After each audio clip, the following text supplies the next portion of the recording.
Hi, Karina. I'm gonna wait and see if anyone else gets on. Who else is on?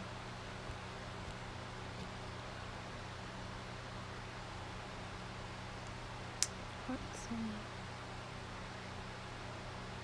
I'm just waiting to see if anyone gets on, and then I'll start talking about my mental health stuff for today.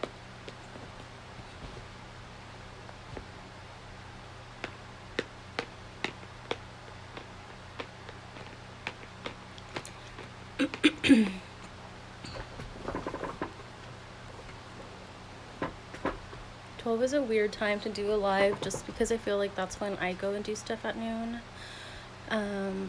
So I feel like all my morning people are already doing stuff. And all my late people are also barely doing stuff.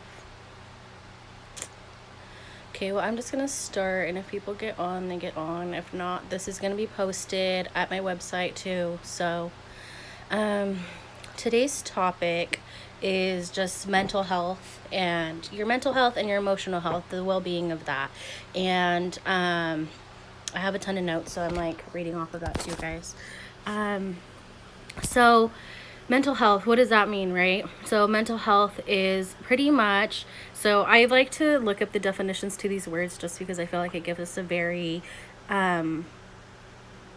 it gives us an idea of what, you know, our society considers as mental health. So mental health, a person's condition with regard to their psychological and emotional well-being. That's the official definition of mental health, right? And I just thought it was really interesting that they, as their example, you know, they put all this pressure seems to be affecting his mental health. That was the example that they used for mental health in the dictionary. And it's funny because they don't really define or talk about what kind of things affect our mental health, you know. So things like pressure, expectations, work, traumas, family, just when you have an unhealthy balance with anything in your life, it's going to throw you off. So your emotional health is an important part of your overall health, because learning to manage your emotional health is going to be the way that you are able to, you know, progress and be successful, because your mindset is healthy, your mindset is focused, your mindset knows what, you know, what you need to do to cope and what you need to do to move forward. And people who are emotionally healthy, right? So that means that you're in control of your thoughts, feelings, and behaviors, right? So I have like a swivel chair today and I need to stop. But so, you know, being in control of those kinds of emotions. Yesterday we had, like, for example, we had this situation come up with our son, and he was upset because he couldn't do something that other people were doing, but he couldn't do it because he just didn't know how to swim. And we took him to like an indoor pool, and he wanted to go off the diving board, and he didn't pass the swim test. And so he's very upset, and just, you know, that situation, trying to teach him to learn to cope through those feelings. Like, it's okay to be upset about that, it's okay to feel that way, you know, just kind of trying to tell him, like, you know, it's okay. I think that's the biggest thing with that, is like sometimes our reactions, we don't really take those into account. And that goes to show, like, just how easily triggered you are. Like, if your kid does something that you don't like, and like the yelling, or, you know, the way you handle situations, like, it really shows when you have an unhealthy emotional health, you know. So this means that you're aware of your emotions, so you know that like, that you need to pause, that you need to sit and deal with them, whether they're negative or positive. Hi, babe. So you know, being in control of your emotional health just means too that you're able to feel all kinds of emotions and feel them in a healthy way, in a way that you are able to cope and manage, and, you know, getting through the situation without overreacting, getting through the situation without being completely triggered and derailed. I would have, when I was having, like, really, my depression was so bad that it was to the point that any little thing would literally set me off, and I would be in bed for days. Like, like someone said something and I took it the wrong way, or someone criticized something and I, just those different things, like, or like a memory would come up or a thought and I would just derail, and it was so unhealthy for me because didn't know how to cope. I didn't know how to manage my, emotions. Not to say that I'm perfect at it now, it's a struggle to find the balance with managing your emotions and managing, your reactions and all that stuff. Like, it's a learning process. I think that's the biggest thing is that we don't understand, is that you consciously have to like remind yourself, like if I feel that I'm like my mindset is heading negatively, like it's going towards, something that I know is going to upset me, well, I'll like, hey, you don't talk to yourself that way, be nicer to yourself. That's one thing that I felt like, just talking to myself. And we have these voices in our head, right? And so it's like we're so mean to ourselves. We really are. Like, we put so much stress on ourselves, we put so much expectations on ourselves, that honestly, like, that having that imbalance really is triggering, and so just learning to manage your mental and emotional health is going to be the biggest thing that is going to set you up for success throughout your life. People need to make this an important part of their journey. I think we get so sidetracked with success. We get so sidetracked with getting ahead and, what's my next move kind of thing. But we don't make our mental health a priority. And that's where it gets tricky, because you can go to school, you can have a nice job, you can, whatever it is that you find successful, you can have all these things.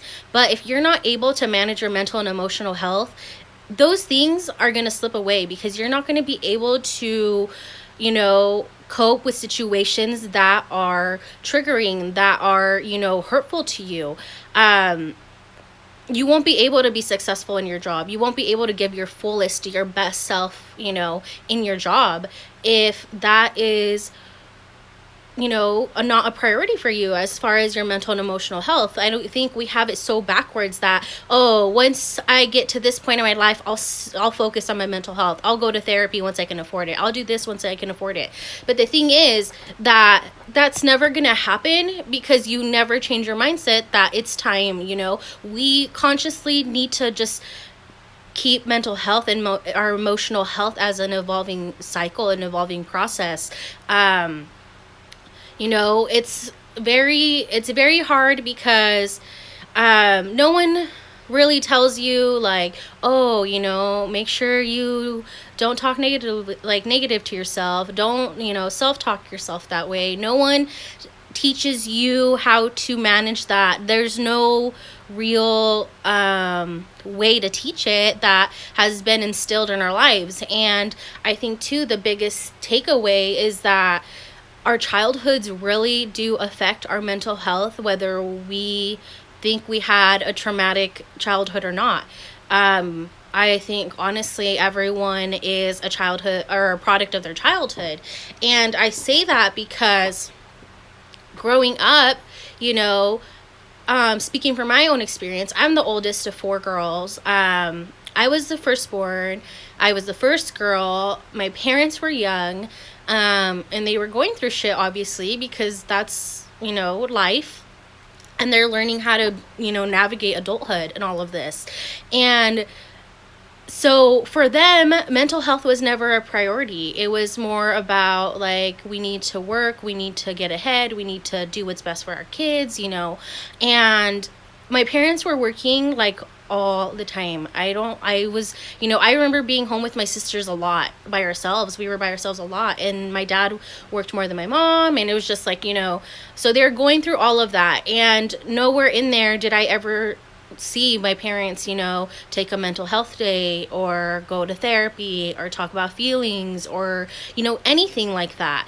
And, our childhoods and like society itself like have instilled in our lives that mental health isn't a priority, and that is something that we really do need to take seriously now, because we're starting to see the effects of all the things that we've been going through with our parents, especially being first gen Mexican American. I have seen this, you know, in our culture, and I have seen this in my family. I've seen it in my boyfriend's family. I see it, you know, in everyone that's around us that is, you know, that can relate within our culture. I see it. And, you know, mental health isn't something that anyone really takes seriously as far as our culture, I feel like. So with that said, it's, you know, our culture doesn't get it, and they don't see all of it. And it's because our parents had to work so that they can get us ahead. So they put their mental health aside, right? So that is what we learned. We put our mental health aside, and we also are trying to move forward. We also are trying to do better. We also are trying to succeed. But when we have access to all these resources and we're not tapping into that, and we are, you know, at this point, it's like you're in a better place than your parents were at your age.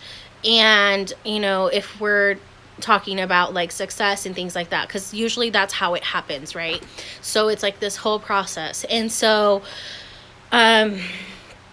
it was never instilled that this needs to be something to be taken seriously. Like, I know so many people that they think therapy, like, you know, like, why are you going to therapy? Like, what's wrong with you? Or I don't have time to be depressed. Like, that's one thing my parents would tell me all the time. Is like, you don't have time, like, to be depressed. If you're depressed, it's because you're not doing enough. Because we're taught that we need to be so busy, that we need to be working all the time so that we can be successful. But no one teaches you that you need to manage your mental and emotional health, because we didn't grow up going to the doctors. We didn't grow up with access like that. My parents, I remember, you know, seeing them like fighting physically, arguing in front of me, like things got intense. I watched my parents struggle with the power and the whole machismo part of, you know, our Mexican culture. And I have seen how all of that in itself has really, you know, affected me. And I have seen stuff, I have heard stuff, I witnessed things that I wish I didn't, because, you know, like, those are thoughts that you have of your parents. And it's hard to talk about these things, because no one wants to air out their secrets. No one wants to talk about those kind of things, because who the hell wants to hear about that stuff? You know, it's fucking hard. And learning to navigate adulthood in itself is so hard. And our parents, you know, so for myself, like, growing up, I'm a first gen Mexican American. My parents came to the US for a better life. My mom left her family. She came to the US to be with my dad, and they started their adulthood, you know, they got married and all this stuff. So my mom had me when she was like 22, I believe, 21, 22, around there. And, you know, put yourself in their shoes. Like, think about, you know, how hard they had to work, how much harder they had to work for us to be able to, you know, be okay and learn to navigate adulthood. And so our parents didn't have, you know, someone to teach them here. And I think that's the biggest thing, is that they didn't have the access. They didn't grow, you know, like, our parents are like one thing my parents always told me is like, we'll sell our house if we have to pay for college that way. Like, things like that. Like, those are the sacrifices that our parents have to make as first gen Mexican Americans so that we can go to school, because they want us to go to college. But what we're not taking into account is that our mental health is jeopardized within this whole situation. You're living with a secret your entire life. You know, being first gen Mexican American, if your parents are undocumented, you're living with that secret your whole life. You're learning to hide stuff. You're living in shame. It's a secret. It's, you know, it's frowned upon within our society. And it's really sad, because then we have this disconnect with our culture, because it's like, I'm not, you know, I was born in the US. I wasn't born in Mexico. I've gone to Mexico one time. And it's like you have this huge disconnect with the culture. And I think that in itself shows with, you know, the status of like our parents' mental health.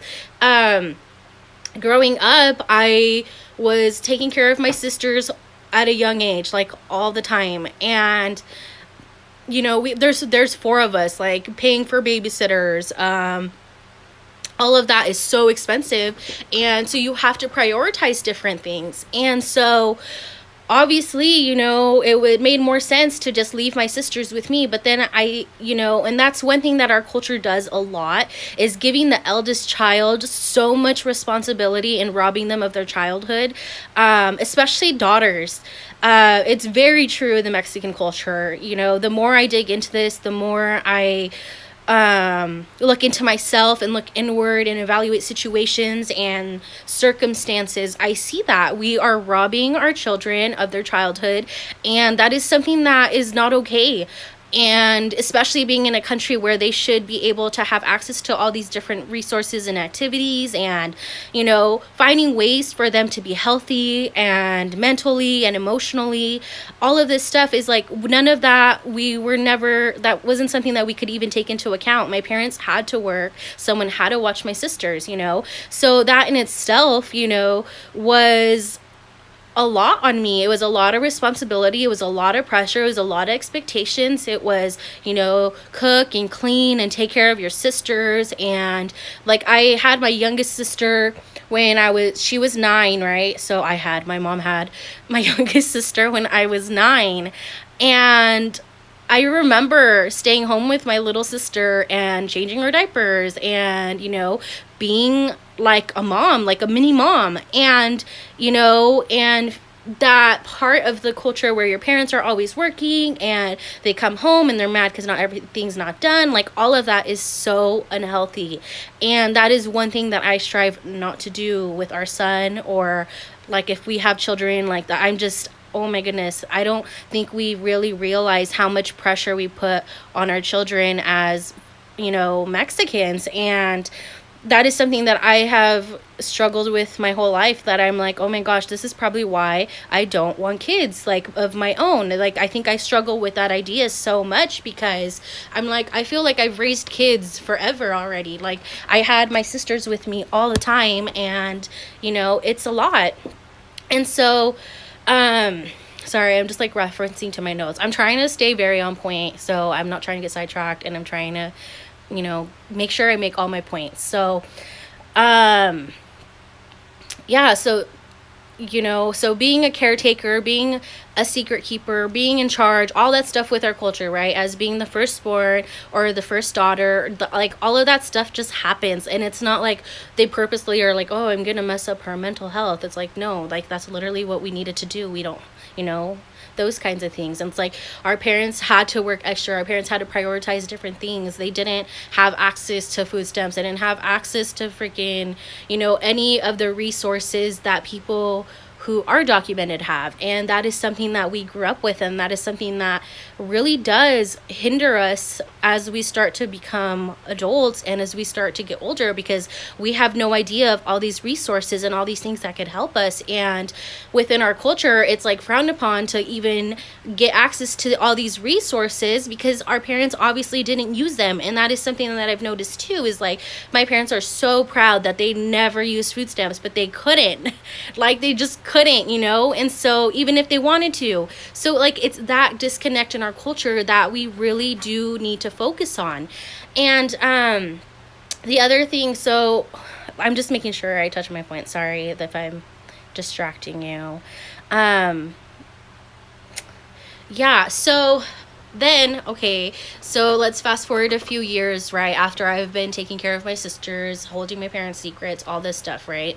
So the older I started to get, the more I started to know. And I feel like I grew up really fast. I feel like I was so far ahead of like what it was that I needed to be doing. And it has to do a lot with the fact that I feel like, the circumstances that we grew up in really did affect me, as a person. And So it taught me to learn a lot of things really early. And one thing that my parents would tell me all the time is, you're too smart for your own good. And I used to hate when they would tell me this, because it was every single time that I would challenge their thoughts, or that I would, speak up about something or tell something. Like, I've always been a person to speak up, I've always been, like, if something is completely wrong and I'm witnessing it, like, I will probably say something, because I hate seeing something like that. I'm very, like, social justice centered, like, just naturally, like, my whole life. Like, my sisters would get hit by my parents and I would cry, that kind of stuff. And so, anyways, going back to, my parents used to tell me that I was too smart for my own good, right? So that alone, I learned to dim my light. I learned to hold in my voice. I learned to hide and suppress a lot of things, because I already knew the type of reaction that I would get from my parents. But the reaction I was getting was their own discomfort, of me asking these questions, because it is a lot to tell a child the circumstances that they are in. But when you're the oldest, you just naturally end up knowing a lot of secrets. You end up knowing and remembering a lot more things than your siblings. And especially, like, watching my parents fight physically in front of me, or like my dad, doing stuff to my mom. I mean, I'm not saying this to, like, talk bad about my parents or bag on my parents. I'm just saying this is something that happens within our households, and it needs to be talked about. Our households are being affected by the fact that we are suppressing so many feelings, by the fact that we are, not talking about these hard conversations and actually discussing what is, going on. And so this happens because all of our systems that are in place in the US for people who are white, people who grew up here, who are from here, who, didn't migrate here, all these systems, they're not in place for us. Our higher education systems are not in place for first gen Mexican Americans, first gen, any first gen. They're not. And that is why it's so important that we need to speak up, because we do have the access, to speak up. We do have our voices. And that is why I chose feminism as my platform, because feminism itself is using your voice to bring upon change. A change, right? So using feminism to tell my story of why mental health is so important, and just using my story and the power in that story and in those actions and in those memories, so that other people can become more self-aware, other people can become better parents, other people can have that self-awareness within themselves. Like, that is why I chose to talk about all these things and tell my story and use my story. So that's just kind of the background, right? So now mental health part, like exactly mental health, how I felt that I got better. And so it all honestly started, like, achieving all of these things, right? So, like, managing your mental and emotional health, like, how do you do that, right? Like, that's, like, we talk about it, and those are words and that we know, like, managing and mental and emotional health, right? How do you get there? How do you get to a place where you feel whole, where you feel like you're in control of yourself, you feel like you're in control of your feelings, you're able to recognize what triggers you, what things make you feel better, right? All of these things are part of your mental health, and I don't think people are doing enough work to discover that within themselves. And so achieving all of this really starts with reframing your world, because honestly, what you hear, what you listen to, what you watch, all of these things that come up in your daily life are going to come out in you as a person. I don't think we really process the fact that whatever we hear and listen to and see and all of that is going to come out at some point. And it's so true. Like, so for me, the biggest thing was changing my social media, like the accounts that I followed, the things that were on my timeline, the people that were not aligning with what it was that I'm trying to achieve. Like literally detoxing my social media was huge, because, you know, things that were triggering, things that were people that, you know, post things that I don't agree with, that don't align with what I'm trying to achieve, all of that, I was unfollowing them. I was, you know, just getting rid of all of that on my timeline because it wasn't helping me. And by that, I mean, like, for example, like accounts that bag on men, they are so mean on these accounts. And people think it's so funny to make fun of, right? And people want to talk about men are trash, men are this, men are that. But it's like these accounts literally sit there and talk shit about men, or, you know, and I would follow them. I had been following for a long time and I just never unfollowed them. And so I just thought it was so funny. And hi, Perla. And so I just thought it was so funny, right? And so it wasn't until I literally said a phrase that I read on a meme because I got mad at my boyfriend and I said that phrase. That was when I was like, oh my gosh, I need to do something about my social media. Detoxing your social media is huge. Literally reframing your entire world, what you see, what you hear, what you do. My biggest thing with social media is it can be a really great resource if it's used accordingly, right? We don't realize how much social media impacts our lives because it's everywhere. You need to be very intentional about who you follow and what you're liking and all these things, because I don't think people understand how much value social media really has, but how much impact it has on a person if they are reading these negative thoughts, if they are making fun of these negative thoughts. Like there's like memes that will joke about, you know, being depressed and like just, you know, using those terms.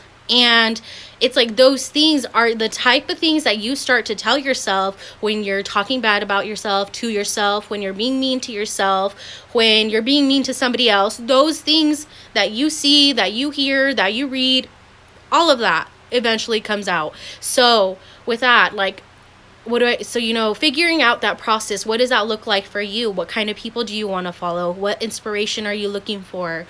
What kind of content speaks the most to you? Like, follow accounts. For myself, I started following accounts that talk about PTSD. I started following accounts that talk about mental health. I started following accounts that were actual therapists. There's a lot of therapists on social media, like on Instagram.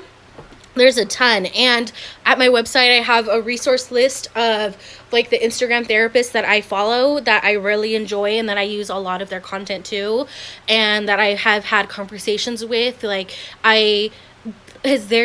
honestly, they're just wanting to help, and they put so much content out there that no one is accessing it, and it's literally free. Like this therapist is putting on like this whole lesson that she can give in therapy for free online because she wants people to find it. Like, so I have a list of that on my website in the self-growth section, and in my mental health section, resources, and it's different therapists on Instagram, and I can show you guys where that's at later. So just, you know, getting rid of the superficial part of social media and using that to reframe your world, right? Okay, so second, liberation is huge, very huge for me. Liberation meaning freeing yourself from something, right?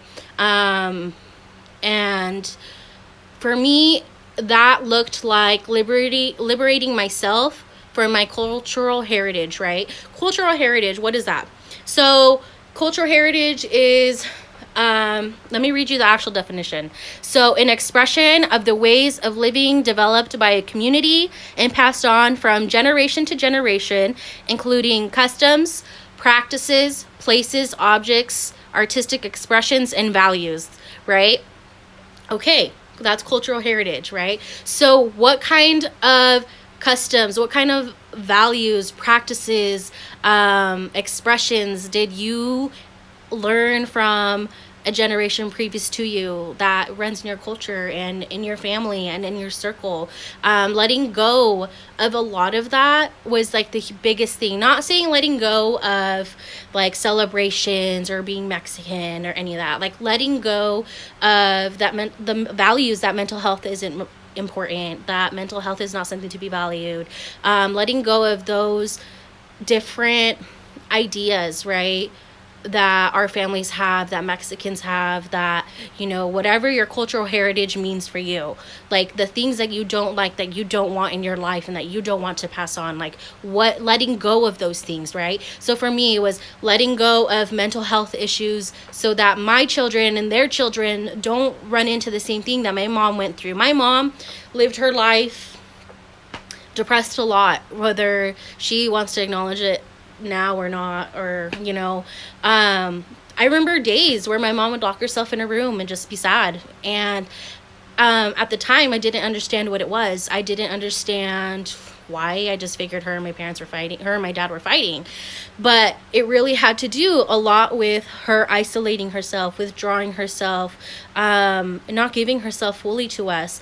And that is something, like, I have mommy issues. So that is something that I have learned to accept. That's just not where she's at. And she hasn't dealt with her own traumas. She hasn't dealt with her own hurt. And it came out a lot in her parenting. And that's where it's scary and that's where it's tricky, is that if you plan to be a parent, like, I advise you to the fullest to manage it, learn to manage your mental and emotional health, learn to be intentional about that. Like, the Mexican culture has so many different rules, right? So, like, for example, like a lot of them that I know,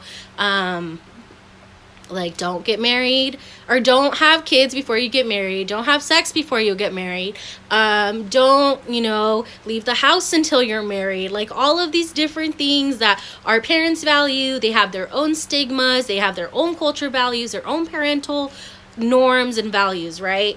And I think really letting go of the stigmas that our parents have and liberating yourself from that is another key point to managing your mental and emotional health. Stigma meaning, like, you know, it's the official definition is a mark of disgrace associated with a particular circumstance, quality, or person. Like, how sad is the definition of stigma in itself, right? Synonyms for stigma are shame, disgrace, and honor. Just think about that. How do these words affect you? Like, thinking, you know, okay, like, my parents think I'm, you know, okay. For me, my biggest thing was, like, I don't talk about my mental health with my parents because they don't get it. And so that's a huge disconnect between us. And for so long, I was so ashamed. And I still, like, to the day that I finally told my mom that I was in therapy, like, she still didn't get it. Like, I just had held this shame of, you know, like, I'm trying to get better and trying to live in this secret of literally only my boyfriend knew. Nobody knew how bad it was and how bad I was having it, and how, you know, because my thing was, I was so ashamed. I felt like I was broken. Like, I felt like something was so wrong with me because my parents said that we don't have time to be depressed. Like, you know, like, these things. We didn't grow up going to the doctors. We didn't grow up with access to all of these healthcare resources. And now as adults, we are having to work backwards, go back to your childhood, figure out everything, dissect everything, literally think back as far as you can and think of situations that you still remember, situations that you still think of, circumstances, feelings, any of that. All of that has so much meaning and so much value in figuring out who you are. And yeah, so it wasn't until I let go of that shame of, like, this is who I am. Like, you know, PTSD is a part of me, and I'm on antidepressants, and if it continues that way for the rest of my life, that's fine. Because it's something that you learn to cope through. It's something that you learn to work through. You learn to let go of that shame. You learn to let go of all of that. And it really has to do with you purposely liberating yourself and setting those boundaries. Setting the boundaries, I mean, like, boundaries such as, sorry, I just lost my place on my outline. Setting boundaries. Wow, I just lost my spot. Sorry, guys. Okay, so creating boundaries between you and yourself and your parents and your families. So, like, what that looked like for myself, I left home. I couldn't do it anymore. I couldn't be around my mom anymore. She had her own mental health stuff. I had my own mental health stuff. I couldn't be around hers. So I left. And so me leaving looked like not talking to her for years, a couple years actually. I would talk to her every now and then, random occasions, but it was never anything that I really wanted to talk about with her anyways. So a lot of my situations with my mom were very negative growing up, and I still remember them. They hurt me for a really long time. So I created that boundary with my family because I needed to get better. I needed to get away and figure out what it was that I wanted, figure out what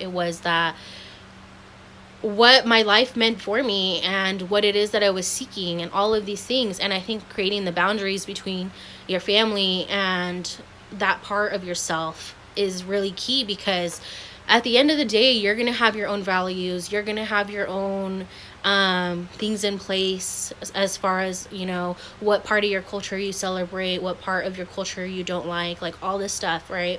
And those are yours. And I don't think we create enough boundaries to show that those are our values and that those are our truths and that those are our stories, because so many people are literally still living attached to their parents. And I think this is the control and the power that our parents have had over us our whole lives, and they've controlled every aspect of that, and within our our mental health journeys and what it is that we believe and all this stuff. So really liberating yourself from all of those different things to figure out what it is that really drives you, what it is that really gives you joy and wants you to seek more life, and having being able to go to therapy without being judged. That was huge for me. Being able to talk about it with other people has been huge for me. Creating those boundaries. I for example, one thing that would always bother me was being a stepmom. My family doesn't see it. Well, now they do. They're starting to be better about it, but the stigma with being a stepmom, that in itself has so much shame, because there's this whole stigma of evil stepmoms and all this stuff, and it's not the ideal.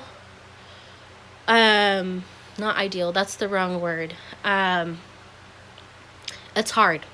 So that has its own shame in itself, its own stigmas, its own, all of that. So I had to let go of literally every thought that I thought my parents were going to have about me being a stepmom, about me having PTSD, about me on antidepressants, about me at therapy, all these different things, literally just letting go and just blocking it out. And it wasn't until that I was able to let go of all of these different things and create real boundaries that I felt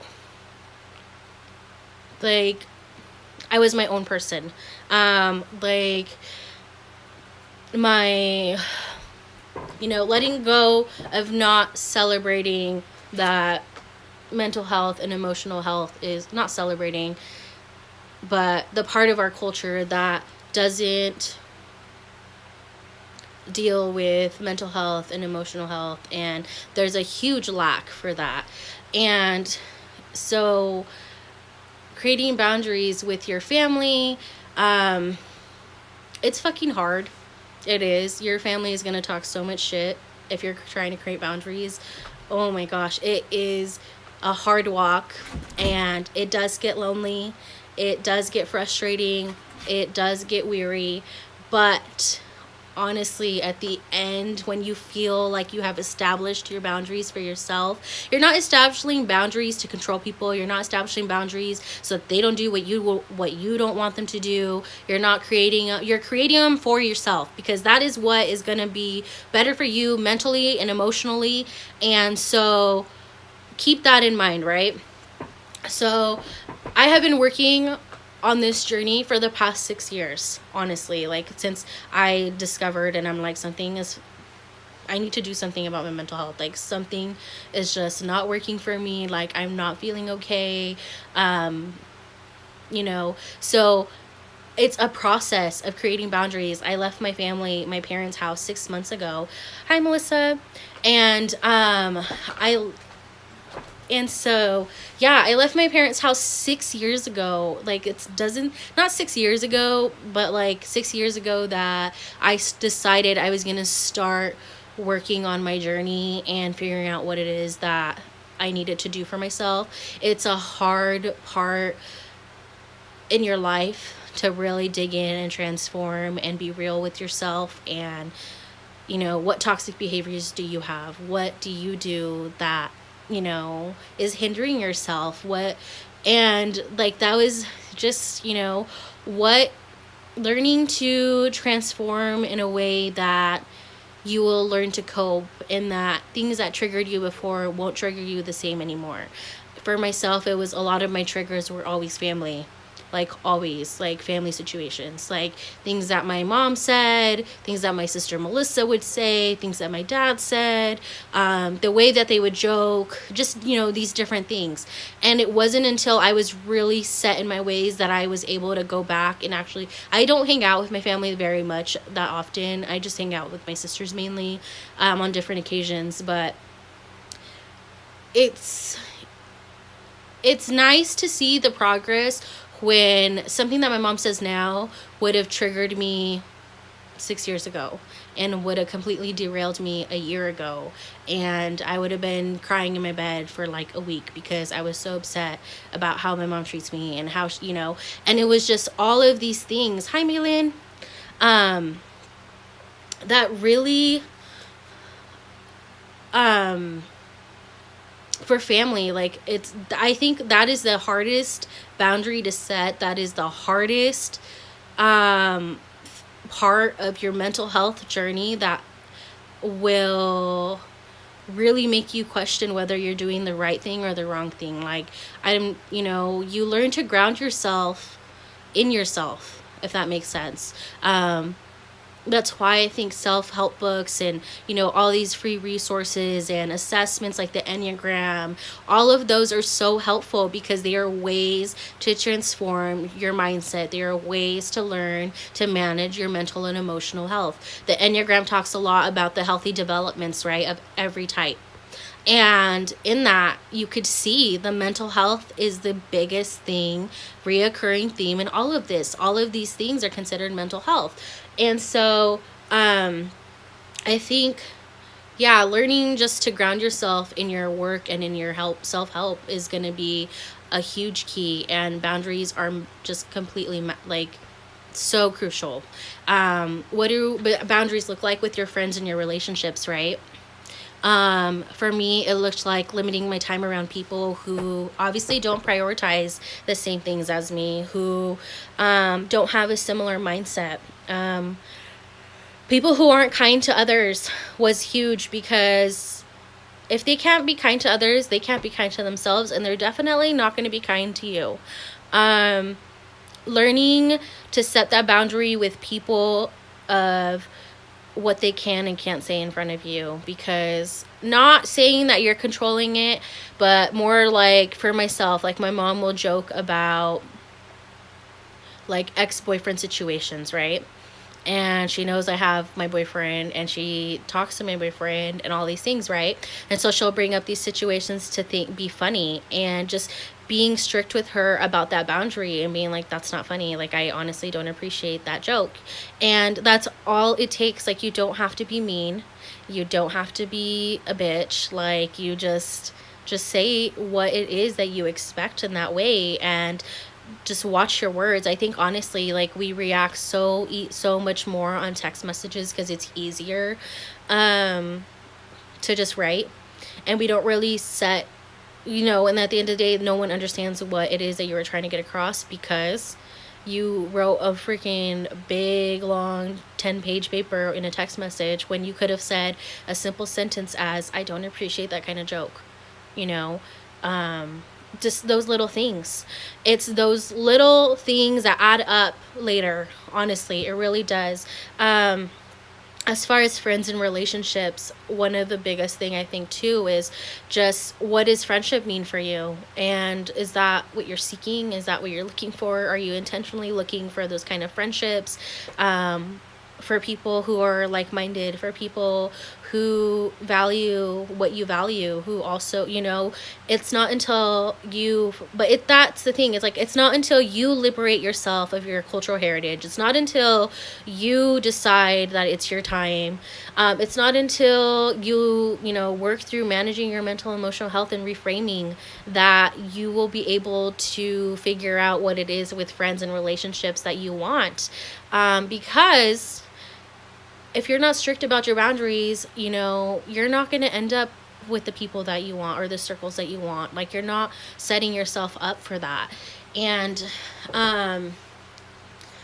And I think too, another thing is like just letting go of the friendships that no longer serve you. I think people come into our lives at different times and different periods, and it was great friendship, but I don't think we have to sit there and nurture that friendship if we know that it's over, if we know that it's not really worth our time, and especially don't be friends with people who don't support your ambitions, or who aren't optimistic or positive about what it is that you're doing, that your projects, what it is that you're passionate about.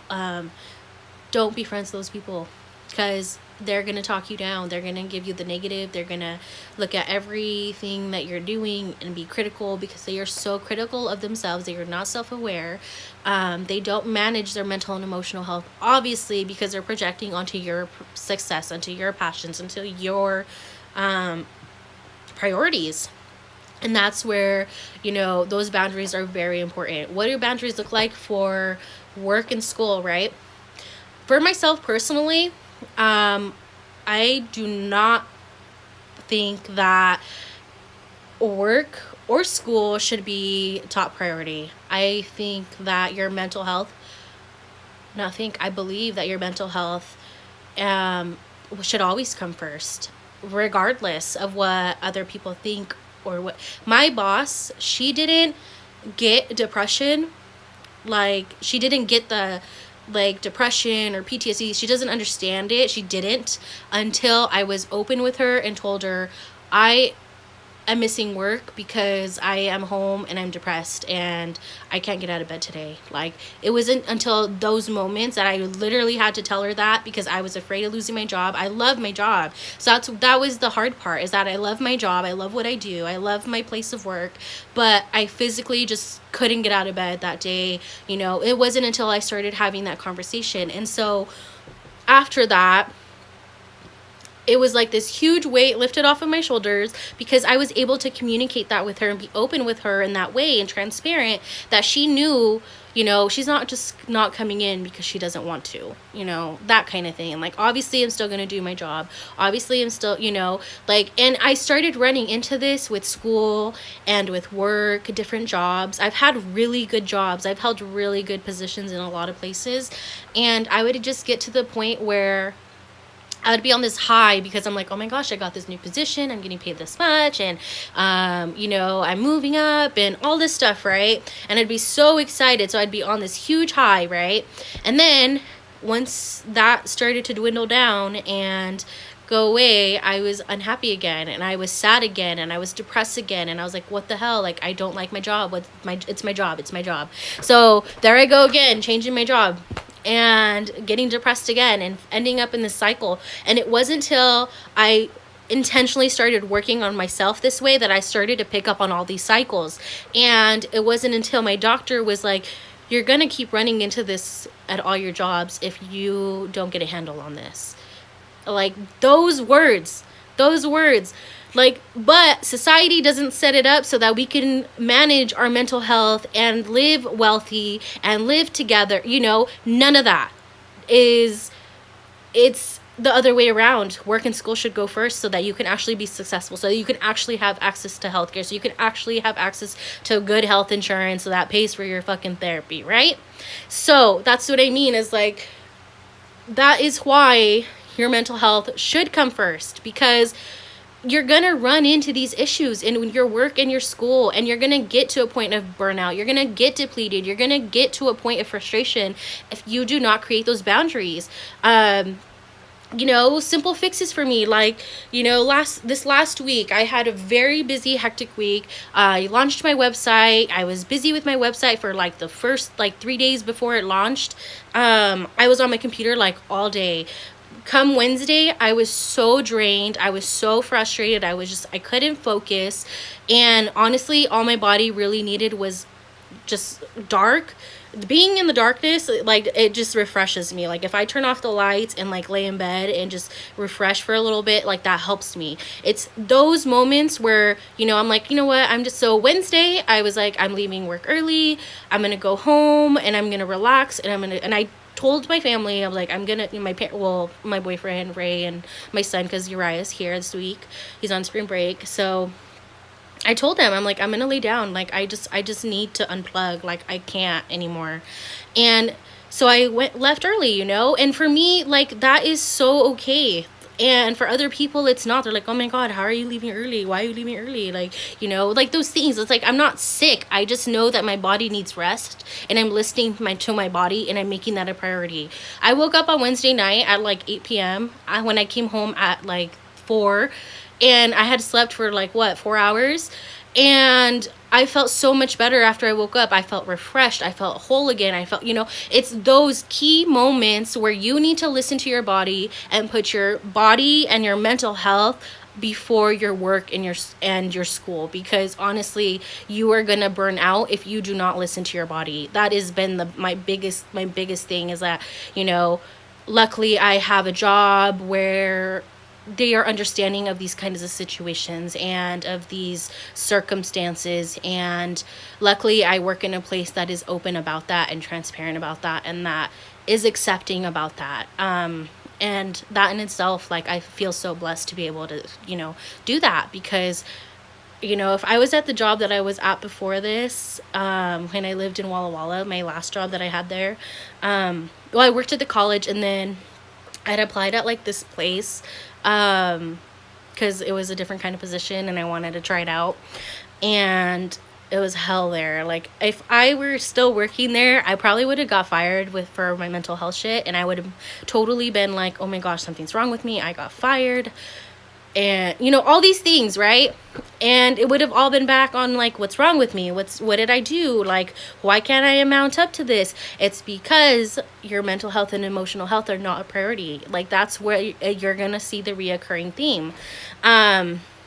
Boundaries within your health, right? What does that look like? What does that mean?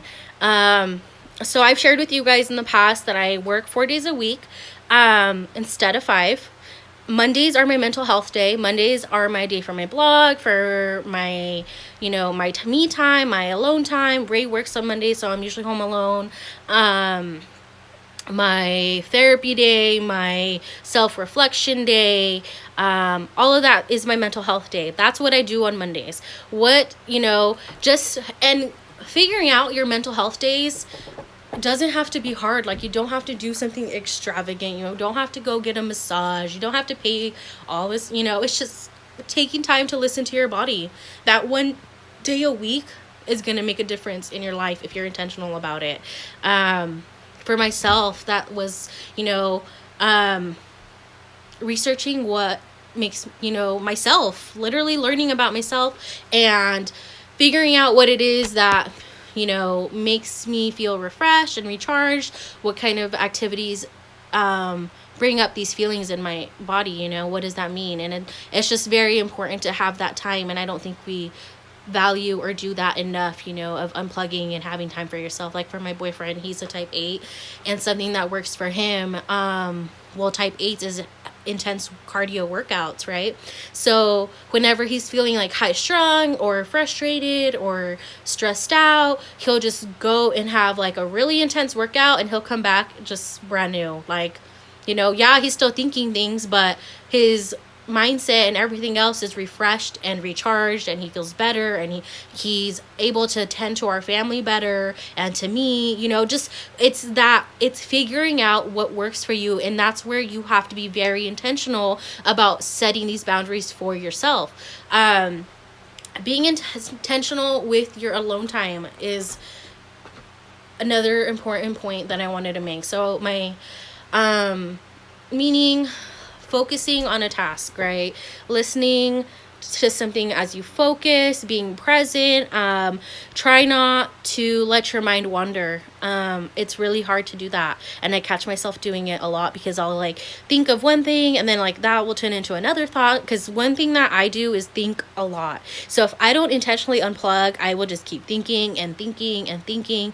I'll wake up thinking, I'll go to sleep thinking. Like, that is something about type 6. And if you don't know what that means, take the Enneagram to figure out your type. And it's linked on my website as well.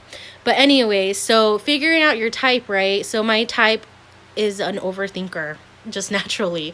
And so I'm like, great, right? So for myself, my alone time, just being present, listen to some podcast, figuring out what it is that's going to work for you.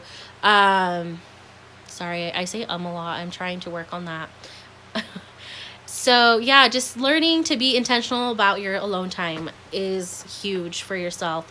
The thing with podcasts that I like to do is find podcasts or self-help books that really resonate with what is going on inside of you. If you're struggling with something, read more about it. If you're oh my gosh, now that I brought up the thing, I'm like saying it again a lot. So figuring out what it is that makes you feel inspired, figuring out what it is that you're dealing with inside, figuring out what it is that you want to progress in, whether it's a passion, you know. So there's podcasts literally on everything. Like, you can find a podcast for anything. And listening to those while I wash dishes has been my biggest, like, I'll wash dishes and I'm, you know, making sure I'm present and processing what is being said on this podcast to help myself. So, you know, being very intentional with what you're listening to, what you're doing, what you're hearing, all of that. Just be very intentional with that when you're alone, because I think that is going to make a big difference. You know, just researching about yourself. Like, for me, my biggest thing was researching about PTSD. Honestly, it wasn't until I started researching that I started to find my passions again about all of this, which is really shitty because I've been working on this for like 6 years, and I'm in the back of my head, I'm like, okay, I'm going to start my blog again. I'm going to be blogging again. I'm going to blog when I'm better. I'm going to blog when I'm ready. All of this stuff. But honestly, like, self-care and self-love and self-growth, all of these things that are rooted within your mental health are not going to change until you're intentional about all these things, like setting boundaries, liberating yourself, learning to manage your mental and emotional health. So, you know, the other thing about your alone time is set the vibe for what you want to feel. So, for example, like, my goal with my home has always been to have a cozy home, a comforting home, somewhere where, you know, you come home and you're like, oh my gosh, I'm home. Like, yes, I'm finally home. All of that. So setting that vibe, creating that setting and what that looks like for you. Set up your environment for what you want to feel. You know, if you need to cry and you feel like you need to get it out, watch a sad movie. I know a ton of sad movies, like, ask me. So, because that's something that helps me, is like, when I'm feeling overwhelmed, I really choose to tap into those feelings, because after I tap into those feelings, then I feel better. And that's where it's really hard, that we try so hard to numb out our feelings and what is going on inside of us and go around that it's because it's so much fucking easier. It really is. Like, it's so hard to tap into your feelings if that is something you're not comfortable with or haven't been working on. So really just being intentional about your alone time and being intentional about what it is you want to do with your alone time, what it is that you want to have in your alone time, what you want to feel, all of those things is setting up that environment, you know. So, and my last thing is just create a mental health day for yourself. Like, honestly, just, I'm gonna put this outline on my website along with this video, so because I'm running out of time. But so if you guys want to reference my notes, because I think it's really helpful, I set it up in like a guide so that you guys can follow the process. I just literally took all of the resources that I have had access to throughout my journey and took what I know worked for me and just literally like 1, 2, 3, 4. So I will post that. But yeah, create a mental health day for yourself. And thank you so much for tuning in and listening to my story. I plan to do a Q&A about my mental health journey, so tune into that when it happens. And thank you so much for listening. I love